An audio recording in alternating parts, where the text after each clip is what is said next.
Sense of touch, தொடு உணர்வு. ஒரு ஹாஸ்பிட்டலுக்கு ஒரு உடம்பு சரியில்லாதவங்கள பார்க்க போகிறீங்களா, ஒரு வீட்டுக்கு அவங்கள பார்க்க போகிறீங்கன்னு வைங்களேன், அவங்ககிட்ட போய் எல்லாம் கேட்டு முடிச்சுட்டு எல்லாம் வந்துட்டு திரும்பி கிளம்பி வரீங்க.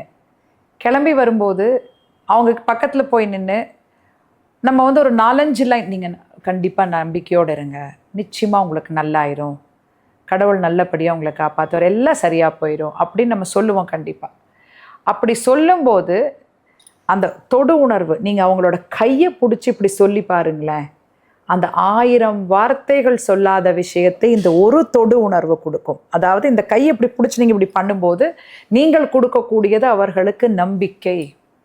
வார்த்தைகளில் கூட சொல்ல முடியாத அந்த நம்பிக்கையை இந்த தொடு உணர்வுல கொடுக்குறோம் இல்லையா?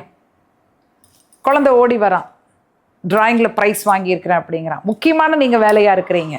அந்த சமயத்தில் குட் குட் அப்படின்னு சொல்கிறத விடவும் கூட அந்த குழந்தைய அப்படியே ஒரு தட்டி கொடுத்து அப்படின்னு ஒரு ஸ்மைல் பண்ணி பாருங்க. அந்த தட்டி கொடுக்கறது, அந்த பாராட்டு, அது அந்த இடத்துல. ஸோ அந்த இடத்துல வார்த்தைகள் இல்லைனா கூட அந்த தொடு உணர்வு, நீங்கள் வந்து அந்த சந்தோஷத்தையும் அந்த பாராட்டையும் அந்த குழந்தைக்கு தெரிவிக்கிறீங்க அந்த தட்டி கொடுக்கறது மூலமாக. ஈவன் ஒரு கணவருக்கு ஒரு காஃபி கொண்டு போகிறீங்க, காஃபிங்க அப்படின்னு வச்சுட்டு வர்றதுக்கும் இப்படி தோளை தொட்டு காஃபிங்க அப்படின்னு சொல்கிறதுக்கும் நிறைய டிஃப்ரென்ஸ் இருக்குது. ஸோ அந்த காலையில் அந்த காஃபி டைம் அப்படிங்கிறது வந்து it's is actually a couple time.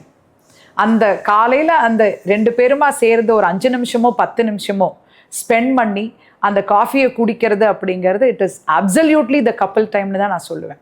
So அந்த சமயத்தில் நம்மளால் நிறைய விஷயங்கள் நம்மளால் பகிர்ந்துக்க முடியும். நம்ம பேச வேண்டிய முக்கியமான விஷயங்களை கூட அந்த நேரத்துக்கு பேச முடியும். ஸோ காஃபி எப்படி வச்சுட்டு இன்னைக்கு நான் என்ன சொல்லணும்னு நினச்சேன்னா உங்ககிட்ட அப்படின்னு ஆரம்பிக்காமல், எப்படியும் டைம் ஸ்பெண்ட் பண்ணி பேசுகிறோம், அதை ஒரு ஆத்மார்த்தமாக பேசலாமே. அப்படி தோளை தொட்டு இந்தாங்க காஃபின்ட்டு நம்மளும் எதிர்க்க உட்காந்து முகத்தில் ஒரு புன்னகையோட, ஏன் நமக்கு பேச வேண்டிய விஷயங்களை நம்ம பேசக்கூடாது? சின்ன விஷயந்தான் நம்ம பண்ணுறது, ஆனால் அது ஒரு பெரிய மாறுதலை கொண்டு வரும்.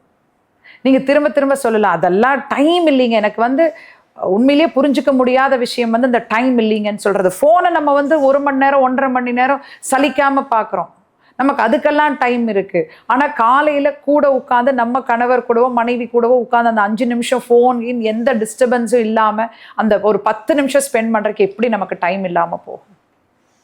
நிச்சயமாக இருக்கும். நம்ம தான் அதுக்கு டைம் கண்டுபிடிக்கணும். ஸோ அந்த தொடு உணர்வில் நீங்கள் உங்களோட அன்பை வெளிப்படுத்துகிறீங்க, நீங்களுடைய ஆத்மார்த்தத்தை ஆதர்சத்தை வெளிப்படுத்துகிறீங்க. ஸோ அந்த தொடு உணர்வு அப்படிங்கிறது ஈவன் டீனேஜ் குழந்தைங்க கிட்ட கூட, அந்த வளர்ந்த பிள்ளைகளானாலும் சரி, அவர்களை அணைத்து ஒரு விஷயத்தை சொல்லும் பொழுது, அந்த தோளை தொட்டு அப்படி அணைச்சு சொல்லும் பொழுது அதுக்கான அந்த புரிதலே வேறு தான் என்னை பொறுத்த வரைக்கும்.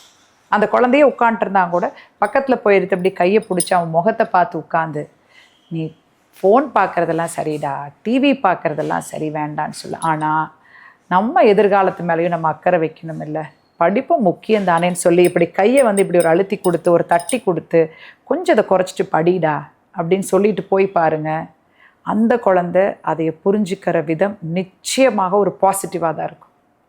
போகிற போக்கில் அவங்கிட்ட படிடா, கொஞ்சமாவது ஃப்யூச்சரை பற்றி அக்கறையை வை அப்படின்னு சொல்கிறது திரும்ப திரும்ப அந்த குழந்தைகளை இரிட்டேட் தான் பண்ணும். ஏன்னா அவங்களுடைய வளர்ச்சி, மூளை வளர்ச்சிங்கிறது இன்னும் வளர்ந்துட்டு இருக்கக்கூடிய ஒரு பக்குவம். அது அந்த டீனேஜ் பக்குவங்கிறது, அந்த வளர்ச்சிங்கிறது வேறு தான் அந்த ஏஜ். அப்போ அந்த மாதிரி சமயத்துலேயும் சரி, நம்ம அந்த குழந்தைங்க கிட்ட போய் அப்படி உட்காந்து ஆத்மார்த்தமாக அப்படி கையை பிடிச்சி அப்படி பேசும் பொழுது அந்த தொடு உணர்வில் 1000 விஷயங்களை நம்ம வெளிப்படுத்துகிறோம். ஈவன் நம்ம வீட்டு பெரியவங்க கிட்டேயும் கூட தான்.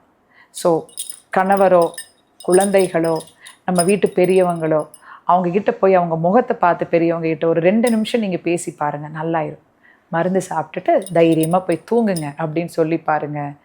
அந்த விஷயங்கள் 1000 என்ன 1000 விஷயங்களே அவங்களுக்கு புரிய வைக்கும். இந்த தொடு உணர்வு அப்படிங்கிறதுல எனக்கு இதுக்கு மேலே வந்து எனக்கு வந்து அதை அதிகமாக எனக்கு எக்ஸ்பிளைன் பண்ணுறதை விட நீங்கள் அதை செயல்படுத்தி புரிஞ்சுக்கணும் அப்படின்னு தான் நான் ஆசைப்படுறேன். So whoever it is, your husband or your children or elders at home or your friends who are in need of some emotional support, அப்போ அந்த தொடு உணர்வில் வார்த்தைகளை வெளிப்படுத்த முடியாததை உங்களுடைய தொடு உணர்வில் வெளிப்படுத்த முடியும் நிச்சயமாக.